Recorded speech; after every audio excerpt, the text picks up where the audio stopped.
Alright guys, it is Kieran from Red Devil Weekly and we are back once again to preview yet another Manchester United fixture. Tonight we are previewing United's game against Everton on Saturday night.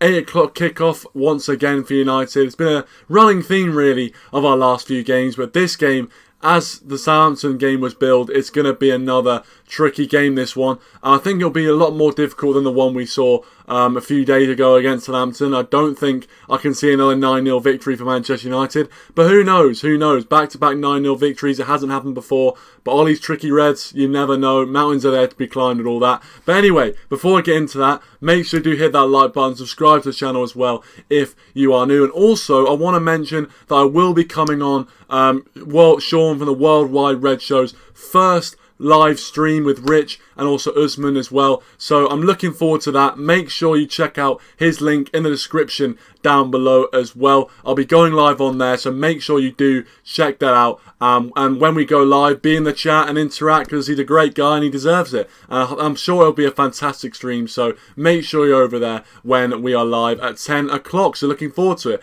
A few people have come. Jamie, thanks for joining. Appreciate it. Rich has joined us as well. Brendan has joined us. And Armani Jojo, thanks for joining, mate. Appreciate it. Let's see what you guys have said just before we get into the Everton side of the preview. Jamie saying, tough game tomorrow. It'll be a close one. Beating Everton twice this season, but that goes out the window tomorrow. I agree. Listen, Everton are a team that have been a little bit up and down recently. They beat Leeds 2-1, a decent win away from home at Ellen Road, but they did lose 2-0 to Newcastle at home. So they've been up and down. They haven't been consistent as of late. So, for me, I feel like, as you said, the form goes out the window. The last two wins were obviously at Goodison Park. Our form at home isn't as good as our form away from home. So that's something we've got to take into account. And even though we go into that game on ridiculous confidence after a 9-0 win against Southampton, we've got to be wary about that Everton team because it's a very, very good team.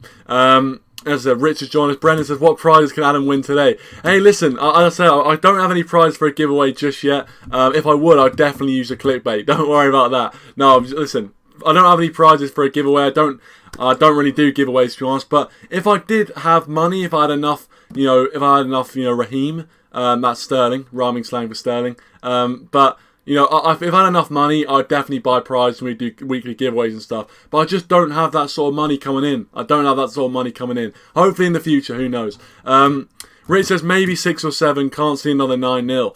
I mean, tell you what, I think wishing for 6 or 7 against this Everton seems a little bit hopeful, but who knows. And by the way, everyone gets a salute from me for watching, for subscribing, anything, any support you give to the channel. You always get a salute from me.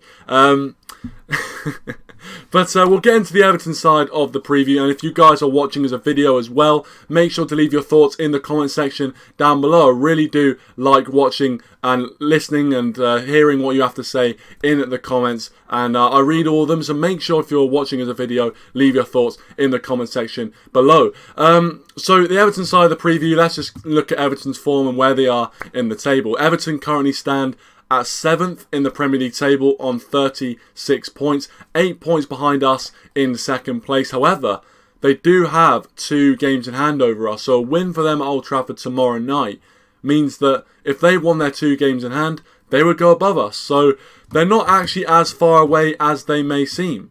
They're not as far away as they may seem. Their recent matches, obviously, they come into this game off the back of a 2-1 win against Leeds, which I think their first half was a lot better than their second half, and a good performance from Yerry Mina really pulled them out of the fire there, because from what I was hearing from the game, Leeds were really smashing down the door towards the end, and it could have easily got an equaliser if they played their cards right. It just didn't fall for them. But fair play to them defensively. They looked very, very solid. Lost to Newcastle 2-0 in their previous Premier League game, and then obviously drew to Leicester 1-1, which realistically, drawing to Leicester, as we know, there's no shame in that.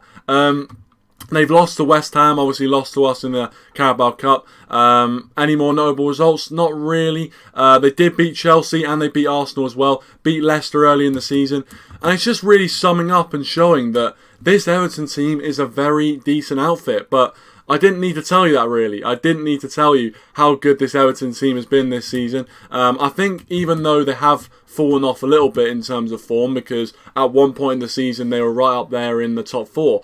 Now, obviously, they kind of had a bit of a lull in their form, but they're still a formidable side with quality personnel running through that team. And with a manager like Ancelotti, even though we've got the better of him in 2 games in a row recently, this game is going to be different. 100% this game is going to be different. So that's just a little bit of an insight into Everton's form. Jamie says here's predicted 11: De Gea, Wan-Bissaka, Maguire, Lindelof, Shaw, Fred, McTominay, Greenwood, Fernandes, Rashford, Cavani. The same 11. He'd go with the same 11 as the Southampton game. I'll tell you why I think that's a great take in a few minutes when I do give my perspective on what should be the Man United 11. Brennan says Fred and Fernandes are your two favourite players, Jamie. I mean, I tell you what, they haven't been playing too bad recently. Obviously, Fernandes has been the guy who's mainly got the stick for, not really producing the same way as Pogba's been producing in the last month. Obviously, Pogba got the man of the Premier League Player of the Month, the Man United Player of the Month for January. So fair play to him. Did I ever really think that Paul Pogba was going to get a Man United Player of the Month for us again? I can't say I did really. So the fact that he was playing for us in that month, and hopefully he continues to play for us for the rest of the season, I'm happy. I'm really happy, and I hope that continues, because if we can have Paul Pogba firing all cylinders alongside the likes of Bruno Fernandes, and then you have our forwards actually put the ball in the back of the net, we could really be on for this title, because realistically our team and our squad on paper is probably up there with the best in the league. It has to be. We're sitting second in the league. You can't say that we're nowhere near it. So I think for me, it's all about taking our chances in this Everton game. It's all about taking the chances. Brennan said if Man United wins this league, Jamie has to get a tattoo of the starting 11. I'd love to see that. Rich says Everton have a couple of games in hand, so could get back up there. Exactly. And obviously, to add on to your point, this season has been very up and down. It's been very kind of, unpredictable. And because everyone, everyone is so, up and down in terms of their form, no one's really consistent. It could only take a few games to go from 6th to 2nd, and it really is that close this season, which makes it a very enjoyable watch for the neutral. But in terms of teams that are up there, it's very, very nerve-wracking indeed. It just means that realistically you can't afford to slip up, or at least you can't afford to slip up too many times. I mean, look at that loss to Sheffield United. If we actually won that game, we would actually be ahead of... Well, we wouldn't be ahead of Man City as it stands right now, but I think we'd be level on points with Man City, if I'm not mistaken, as it stands, even though they would have that game in hand. So it's one of those things where, one defeat changes the whole perspective of how you see the season. And, if you have a few defeats in a row, like Spurs have had, it really does get you down. It really does change the perspective of the season. So, as I said, very, very enjoyable for the neutral, very exciting season to have it all the positions changing all the time, very unpredictable. But as a team, as a fan of a team that is right up there, challenging for those positions, it's definitely more nerve-wracking. I'm not going to lie, definitely more nerve-wracking. Some of you guys talking about that tattoo. I wouldn't get ahead of yourselves, really, on Man United winning the league. I mean, according to Stan Collymore, we're going to bottle it. So... and as we know, Stan Collymore is known for his reasonable opinion. But, for me, I think we've got every chance of winning this league. We've still got, even though Man City, for me, are the overwhelming favourites, especially with the game. Just the way they're playing right now. They're playing some sumptuous football, putting teams away at will. I don't see them really dropping too many points. But you never know. They've got a tough February. They've got Liverpool, of course, coming on this weekend. If we can beat Everton and Liverpool could, potentially get the job done against Man City, we could, claim some points. And then all of a sudden, as I said, the perspective changes and the narrative changes. And it's so funny to watch how the narrative of this season continues to change after 1 or 2 game weeks. Everyone was saying after like 3 or 4 game weeks that Solskjaer is going to be the first guy to be sacked. And then a few months later, he's sitting top of the league by 3 points. It's a crazy season. It's an absolutely crazy season. But that's why we love the Premier League. No other league is like I said, you'd find it hard-pressed. You'd be hard-pressed to find a league that is as unpredictable as the Premier League is right now. Rich says, with Liverpool playing City is a chance to close the gap. Exactly. It's a massive opportunity to close the gap on Liverpool and City, really. Obviously, we are already ahead of Liverpool by quite a few points now.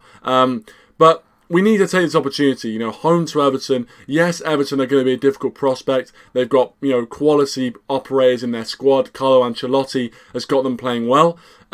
So it's not going to be easy, and I'm a bit worried, to be fair. Everton are going to be coming to Old Trafford with a little bit of vengeance. I also saw Carlo Ancelotti's press conference, and I'll tell you what, looking into his eyes, he is the eyes of a motivated man. He has the eyes of a hungry, motivated man to upset the apple cart at Old Trafford and bring home all 3 points. He really wants to do that. So it's going to be very difficult. Very, very difficult, in my opinion. But if we take our chances, there's no reason why we can't beat them. Naveen's joined us. Thanks for joining. He says, Hannibal is unreal talent from under 23s. High intense guy with work rate, box-to-box player. Keane 2.0.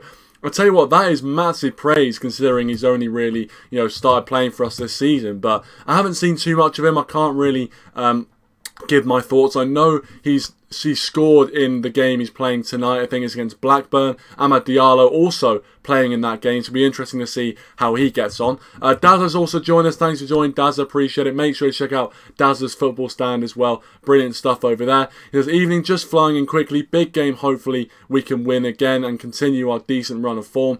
2-1 United. Have to disappear as I'm live for Bayern, lol. Take care. Hey, don't worry, Daz. Make sure you go over and give Daz a bit of love on his Bayern Munich watch-along as well. But 2-1 United, take that all day long, Daz. Take that all day long. Jamie says, Richarlison and Dominic Calvert-Lewin worry me. And that is it.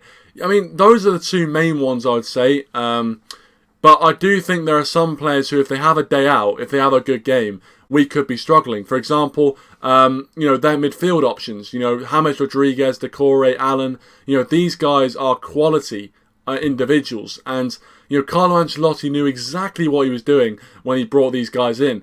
And usually when we win games, we win it in that midfield battle. We've got Pogba, Fernandes, and then, you have either McTominay, Fred, or Matic in there. We just have a superior midfield to most teams. But that Everton midfield has such good balance, has such good quality, and if one of Decore or Allen have a really good game, they could control that midfield. And I think for Everton, that's the main thing they'll be looking to do, is to control the outlets to the likes of Bruno Fernandes and Rashford, Martial, Greenwood over the top. If they can stop us from counter-attacking, we're going to look very, very poor indeed. Naveen says, Hannibal already scored a goal. Super pass to Amad to score in the second goal. Oh, fair play. That means Amad Diallo scored again for the under-23s. Listen, it just makes me even more happy that we signed him and even more looking forward to seeing him in the first team as well. And I'm sure we're going to see him in the first team when we play in the Europa League. I think if we don't see him in the Europa League, then I'll be so disappointed. But I'm sure that'll be the case. I'm sure Solskjaer will look to play him in there. Naveen also says James and Digne are also players to watch. Digne is a class player as well. Obviously, in that game, we lost 4-0 at Everton a few seasons ago now. He was, I think he scored and I think he was instrumental as well. I think he's been brilliant for their left side. Not just going forward, but defensively as well. I think he really adds something to that back line. And also, obviously, James Rodriguez. Even though people were saying he wasn't performing as well for Real Madrid and he was a little bit finished, he's still a class operator and he's proving it in the Premier League. And I remember when he was linked a lot to Manchester United back in the day. We had his number and we kept calling it and it kept going to speed dial pretty well. That's the story. And James Rodriguez didn't end up coming to Manchester United in the end, but I remember when a lot of United fans wanted to bring the Colombian to Old Trafford. So he'll have a point to prove, and he's a quality player. I don't think he's as good as he was maybe 2 or 3 years ago, but he's still a quality player and he makes that Everton midfield tick. If he's on form, we're going to have to defend well. Simple as that.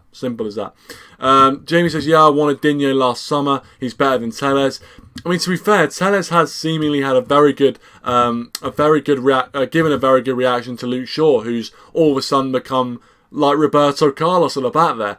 So hopefully that continues. But I think Telles is one of those players who hasn't been given as many opportunities as maybe you'd liked, but to be fair, when you've got a player playing as well as Luke Shaw, you can't expect too many opportunities to come your way. And when they do come your way, you've got to take them with both arms. And I think it's questionable whether Telles has done that. I don't think it's the worst backup in the world to have Alex Telles. There's definitely worse players you could have in backup. But I still think that obviously Luke Shaw's the number one. He's been playing unbelievably right now, and hopefully he continues to do so.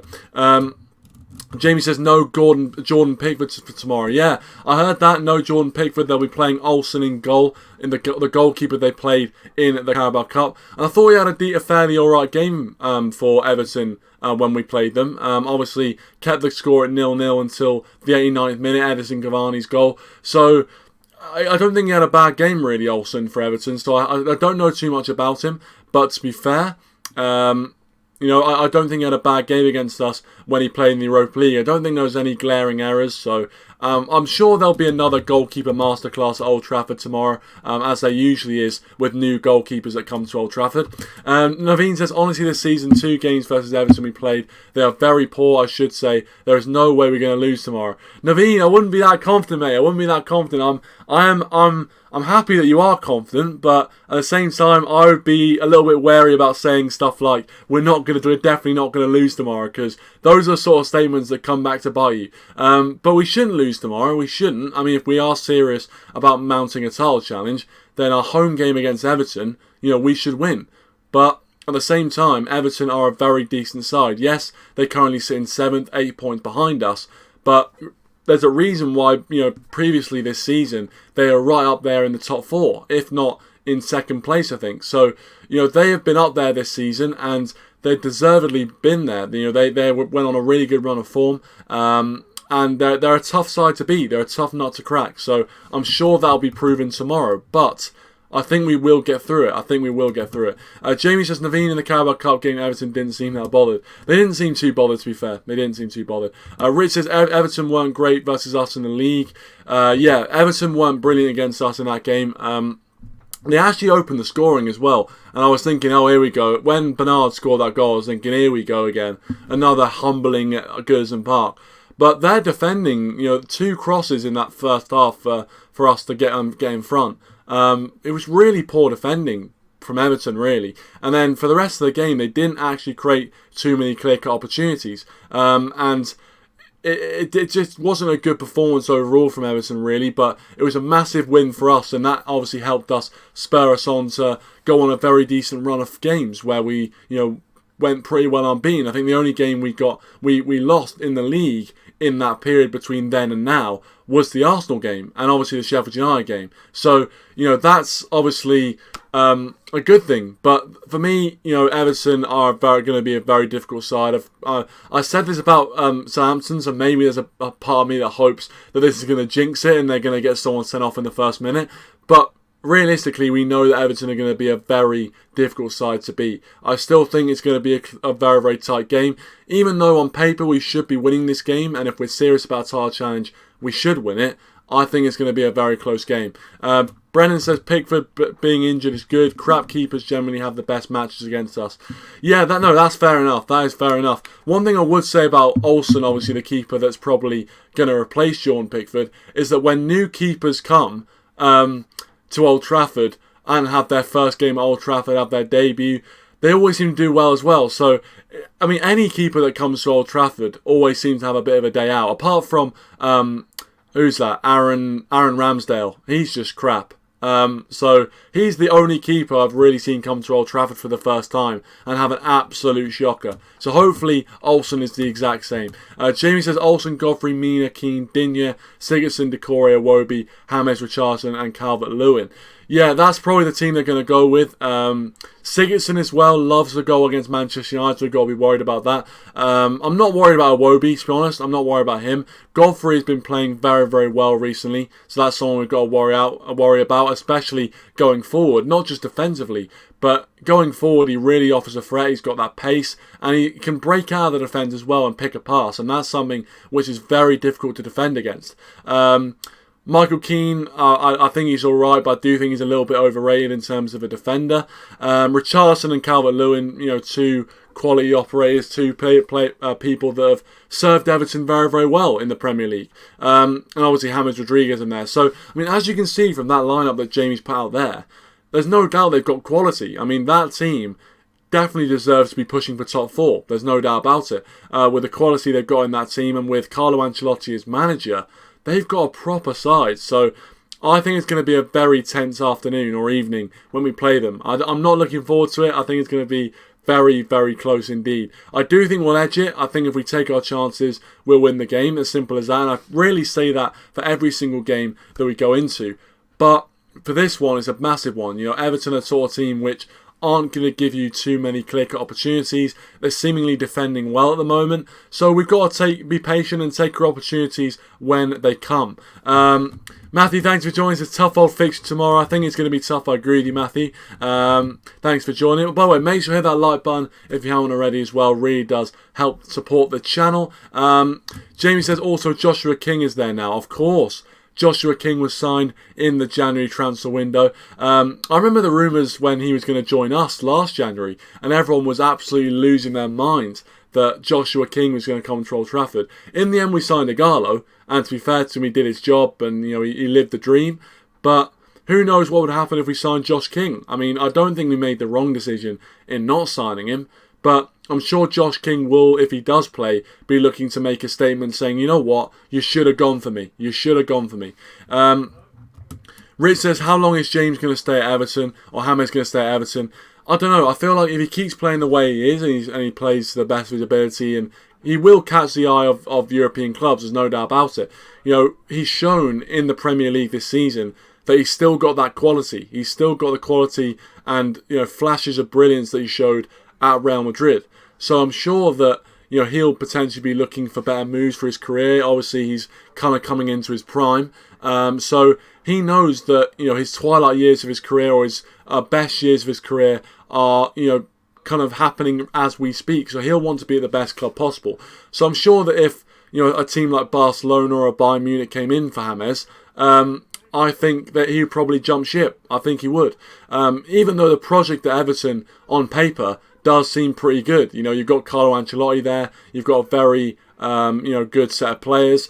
Some young players in there as well coming through. It's a decent project to get involved with, so that might keep him there. It might keep him there. And Naveen says Bailly is not there tomorrow, I think. Yeah, apparently Eric Bailly is a doubt for this game. Obviously, hasn't really featured in our last few games. In fact, the last game I think Bailly played was the Fulham game where we won 2-1. So he hasn't really featured in our last 3 or 4 games. I don't think Ollie really sees Bailly as the future. I feel like Lindelof is his guy. And to be fair, Lindelof has been playing well recently. There's no doubt about it. Lindelof has been having a stormer as of late. So I wouldn't be surprised if Lindelof played. And to be honest with you, on the form he's showing, I wouldn't be too fussed if Lindelof did play. But I still maintain, as I've always said on this channel, and you guys will know this if you've watched it, Eric Bailly for me is the best centre-back at Manchester United right now. That's my opinion. Manny says, never thought I'd say this, but if Shaw starts, I'll be confident.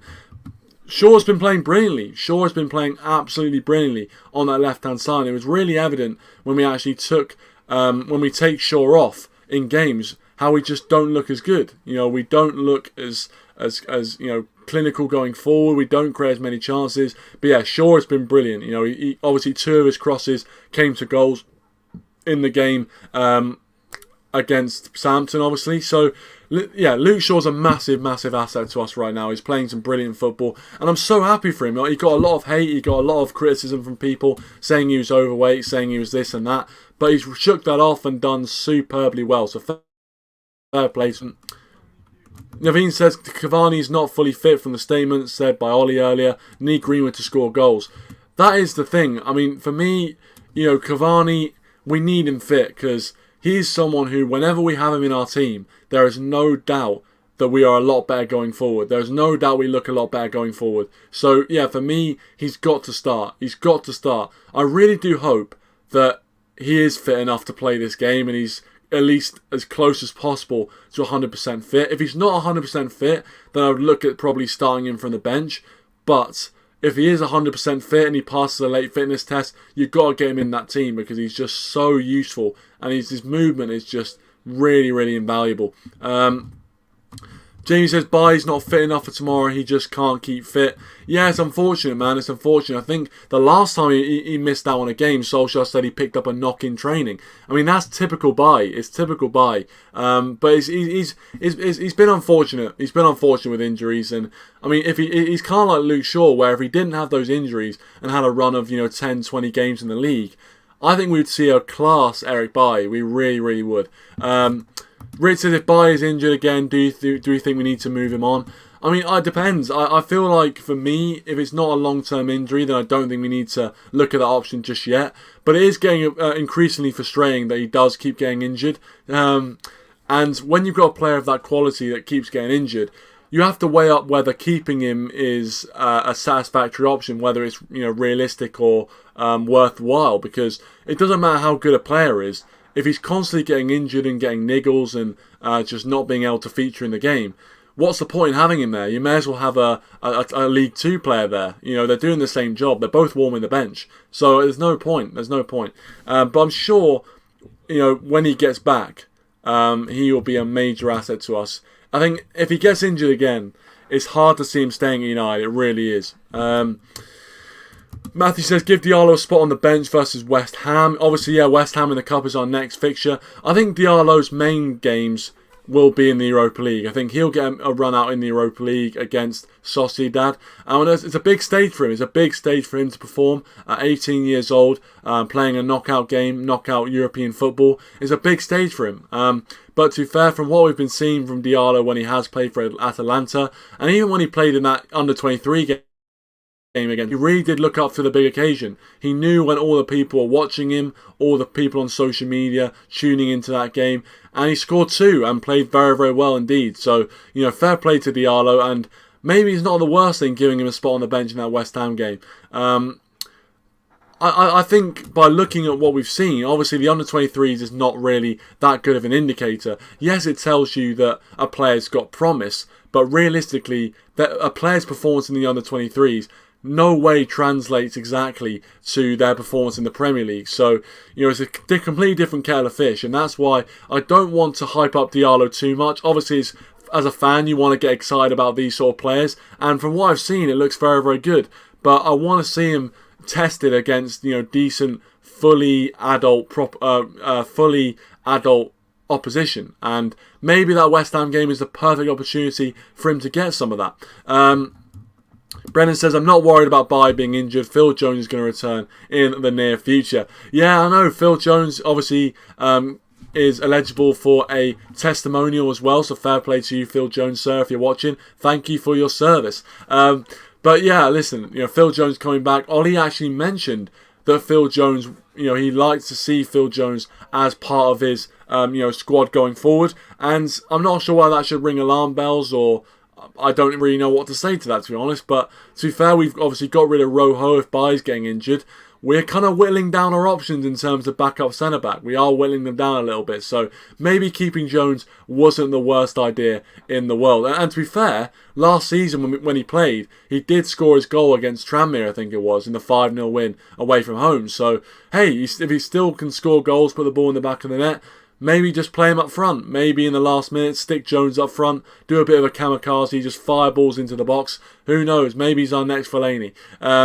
But I'm going to give you my starting 11 prediction, and then I'm going to give you my score prediction as well. But if you're watching the video, please do make sure you leave your thoughts in the comment section down below. Always like reading your comments, so make sure you do let me know your thoughts in the comment section down below. But my starting 11 prediction, as I said previously, is pretty well the same team that play against Southampton. For me, it's one of those things where, it's classic saying, if it ain't broke, don't fix it. And yes, Southampton are a different proposition to Everton, especially the Southampton team that we played on that night. 10 men for most of the game. Obviously their left-hand side was just open. It was the most open left-hand side I've seen in years. And it was just brilliant to watch, of course. Brilliant to watch from a United fans' point of view. We just kept exploiting it. And that's what you need to do. You need to be ruthless. You need to keep exploiting their weaknesses. And when they do go down to 10 men, you've got to make that ruthless step of making that tactical adjustment and just punishing them for the spaces they leave. And obviously, it'd be handy if another one of Everton's players got sent off. That would obviously be very, very handy indeed. I don't think it's going to happen. And we can't rely on it happening. But it would be very handy. That's all I'm saying. So for me, I think it's going to be David De Gea in goal. I think we're going to see the same formation that we saw against Southampton. I think we're going to see Wan-Bissaka, Maguire, Lindelof and Shaw. I think we will see McTominay and Fred back in. I think we'll see Bruno Fernandes, and then we'll see Rashford, Cavani and Greenwood. Now, if you guys are right, and I'm not 100% sure, I think it was Jamie or maybe Naveen said about Cavani not being fit enough for this game. If you're right, then obviously Martial would go in the place of Edinson Cavani. And usually, especially on Martial's recent form, I'd be a little bit worried about that. You know, he doesn't give us the same sort of hold-up play. He's obviously hasn't got the same sort of aerial threat as Cavani poses. But obviously he got those 2 goals against Southampton, and I'm hoping that can spur his confidence on. I'm really, really hoping. Brendan says he's finished his work, so now I can give you my full attention. Well, thank you very much, Brendan. Appreciate it. Good that you got your work finished. Brendan said if he can avoid injuries, he's going to be a starter next season. Wait and see. How about Phil Jones? I doubt it, Brendan, but, you know, obviously it's good to have a dream. You have to have a dream to have a dream come true, of course. So yeah, that's my starting 11 prediction. It's pretty well the same team that we played against Southampton. I wasn't aware of the Cavani thing until I went live, and obviously one of you guys told me. So that may change the starting 11, of course. If Cavani's not fit, then Martial will just slide in there as a like for like. But for me, Cavani's a big miss. If we are missing Cavani, it is a massive miss because he makes us look a lot better going forward. He just does. Jamie says he's going to go with 2-0 win to Manchester United. I like that, Jamie. I like the sound of that. And Naveen says Phil Jones is the last name I want to listen under Ollie regime, Brendan. Well, you know what? I feel like, you know, I'd say that Phil Jones does get disrespected a lot, and he does get disrespected a lot. And I think some of the criticism he's got has been warranted, but I think some of it has been a little bit of bandwagon jumping of kind of, oh, this guy's shit, so let's all just jump on the back of Phil Jones. He's become a little bit of a meme. But yeah, I do feel bad for him. I actually do feel bad for him. So if you, as I say, if you are watching Phil, you know, we're rooting for you, pal. We are rooting for you. We're United fans. We're rooting for you. So if you're watching, thanks for watching. Maybe tweet out on Twitter, get some of your followers down. But no, I'm just joking. Matthew says, bad feeling about this 1-1-1, he says. Yeah, well, I think it's going to be a very tight game, as I said. I think it's going to be very, very tight. I don't think that we're going to have it all our own way. I think Everton are going to turn up with a game plan. A manager like Carlo Ancelotti, and trust me, as I said earlier in this stream, when I watched that press conference, he had the eyes of a hungry manager that wanted to get the job done at Old Trafford. And I would not be surprised if he gets some sort of result. I would not be surprised at all. Everton, as I said, are a very, very decent side, so we've got to be wary of that. So, yeah, 1-1 says Matthew. Rich goes with 3-1 to Manchester United. Mostly positive, really. Mostly positive. I can see Naveen goes majorly positive. He goes with a 6-0 win to Manchester United. Heads high, sit back and relax. Out of everyone's prediction, I'm hoping yours comes true the most, if that's any consolation, Naveen. But I doubt that's going to happen. You know, a 9-0 and a 6-0 win back-to-back would be absolutely unbelievable, and it would be an incredible week. A week in which we would have scored 15 goals and conceded none. I mean, that would be unbelievable for our goal difference as well. But I just don't see it happening. But as I said, you have to have a dream come true. And, you know, hopefully you're right, Naveen. Hopefully you're right on that one. But my score prediction, I'm going to go a bit more conservative on my one. I'm not conservative, but I'm going to go a bit more conservative. I guess a bit more... I don't want to say realistic, because really in the Premier League, nothing is realistic. Everything is off limits. All bets are off. Anything can happen. So I'm going to go with a 2-0 win to Manchester United, similar to, or the exact same really, to what Jamie said. I think we will have enough to beat them. I think on paper we should be beating teams like Everton, especially if we're going to go for this title. So off the back of that Southampton game, if we can continue our clinical streak in front of goal, I think Everton won't be able to stop us. And I think we'll create enough chances and we'll score enough goals and win the game. Football is a very simple game. If you score more than the opponent, you win the game. Easy. And that's what we've got to do. If we take our chances, we will win this game. But my prediction is 2-0 Manchester United. Bruno Fernandes definitely getting on the score sheet, 100% getting back on the score sheet. And maybe Marcus Rashford as well. Rashford's looking good recently, so hopefully Rashford can have a good game for us as well. But as I said, as I always say on this channel, it's becoming a little bit of a catchphrase. It doesn't matter how we win as long as we do. As long as we get those 3 points and we can sit back and relax and watch the rest of the Premier League weekend unfold. I'm happy as Larry. I'm happy as pig in mud. Brennan says Kieran obviously votes red.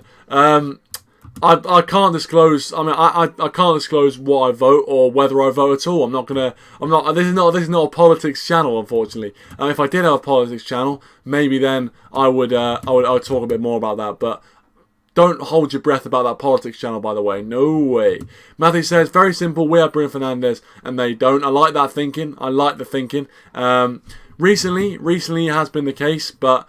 Maybe it's more about Paul Pogba now. Maybe that saying's more about Paul Pogba. Naveen says Bruno hat-trick incoming. I like your thinking, Naveen. I like your thinking a lot, mate. I'm hoping you're right. A Bruno hat-trick would just be brilliant. The haters as well. What a day that would be. 3-0 victory, Bruno hat-trick. You love to see it. You absolutely love to see it. But I'm probably going to wrap up soon, so if you've got any final comments, any thoughts going into the games, any questions, please do let me know in the live chat. And also, while you're here as well, make sure you do tune in to Sean from the Worldwide Red Show's first live stream, which is linked in the description down below. His channel will be in the description down below, so make sure you're over there at 10 o'clock. I will be joined by Rich and Usman on his channel. I'm looking forward to it. Really looking forward to it. So make sure you do check it out in the description down below. He's starting a politics channel next week, no doubt about it. Not a chance, Brendan. Not a hope in hell. Rooty, of course, the cricket. Yeah, fair play if you guys have been watching the cricket. Joe Root gets his, another century in Asia, in India this time. So fair play to him. Naveen says Grealish or Sancho. It's a good question, Naveen. Good question. I think I'm edging towards the Grealish camp, even though probably if you asked me in the summer, I would have 100% said Sancho. But right now, I'm going towards the Grealish camp. No doubt about it. The way he's playing in the league, he's becoming a Premier League proven quality player. And before, he was playing well, but I don't think he was really Premier League proven. Sancho, of course, has never played in the Premier League. Obviously, he played for Manchester City's youth academy, but never really played in the Premier League. So that's something which we've got to think about. But I think Grealish, for me, is the better player right now and the player we should be going for. But I think right winger in terms of priority is still a massive priority. And bringing in Sancho would definitely plug that hole. But I'm not sure on the form that we've seen from Jadon Sancho. I know that form is temporary, class is permanent. I'm sure by looking and watching what Jadon Sancho has produced for Manchester United, produced for Dortmund, we know he's got class. We do, but I feel like Grealish is probably the better value player right now. Naveen says Joe Root will be bold tomorrow by Boomer. Don't worry. To be honest with you, I don't doubt that. I mean, he was playing well, but. Yeah, I think that double century is just a bit too far away. But England have got to bat pretty well the whole of the rest of the day, I'm pretty sure. So there's still a long way to go. In that test match. And as you can see from the dark circles, I did get up early this morning to watch it. So, as you can see. Matthew putting some more stuff about the cricket, saying you can sign a player from one position. Which position do you choose? Good question. You guys can get involved in the live chat as well on that. What position do I choose? I think centre-back. I think a partner for Harry Maguire. I think if we really got that sorted, we would be a force to be reckoned with. We need to get that position sorted. We need to have that partner next to Maguire, a stable partner, like the Van Dijk and Gomez partnership. If we get that, we could really be formidable. We really, really could. So for me, I'd go centre-back, but I do think that, right wing has to be looked at. And I also think CDM has to be looked at. We've got Fred, McTominay and Matic, but realistically, are they going to cut the mustard in the long term? I don't know. You guys can let me know on that as well. Brennan said, I'd rather get Bellingham than Sancho. I'll tell you what, we have the chance. We have the chance to get Bellingham. Apparently, he had already come to Carrington. Apparently, the deal was done, and then we let it slip through our fingers. But I'm not sure how true it was that he'd actually come to Carrington. Matthew Jones, thank you for joining. Appreciate it. He says, I watched the whole day too. Root was class. He was class, to be fair. He was absolutely brilliant today, Joe. Root, fair play to him. He says, didn't use the sweep that much. Isham was class. Yeah. It's a very, very interesting test match. Finally poised, really. Especially when you have to look at the fact that England still probably need another 200 runs to make sure to make sure they're in the game, because in India it's very, very tricky. Usually it's a batting central place to go. It's usually a place where 500 plays 600, so you've got to get a good first inning score. But we'll get back to United. He says, Solskjaer scored the second goal now. Header, this guy just penned new professional contract, future star. Obviously in the under 20 and the under 23s game happening right now against Blackburn. Sounds like United having a stormer, which is always good to hear. Brendan says he even met Ferguson. Yeah, didn't seem to work, that one. Usually pulling the Ferguson trick usually gets the signing over the line, but it didn't happen in the air. Naveen says Hugo scores header, 4-4 comeback. Under 23s on fire. Wow, it's 4-4. The games in that under 23 league are ridiculous. Didn't United beat Liverpool like 6-4 or something, or 6-3? Mad, absolutely mad. And Matthews, finally we have Kieran saying Root was class on live on video. I've always said he's class. Don't worry about that. But anyway, on that note, I think we'll end it here. Thank you very much for watching this Manchester United vs Everton match preview. As I said before, make sure you get involved in the comment section down below if you're watching as a video. Also, make sure you're over on the Worldwide Red Show to watch Sean's first live stream. I'm looking forward to it. I'll be joined on his channel by a few other guests as well, so I'm looking forward to being on his first ever live stream. Make sure you do check out his channel in the description down below, and make sure you're there for 10 o'clock. But anyway, thanks for watching me tonight. Really appreciate it. Hit that like button as well. Subscribe to the channel if you are new. Thank you for watching, and I'll see you guys tomorrow after the Everton game. Thanks for watching, but until then, I'll see you in the next one. Cheers.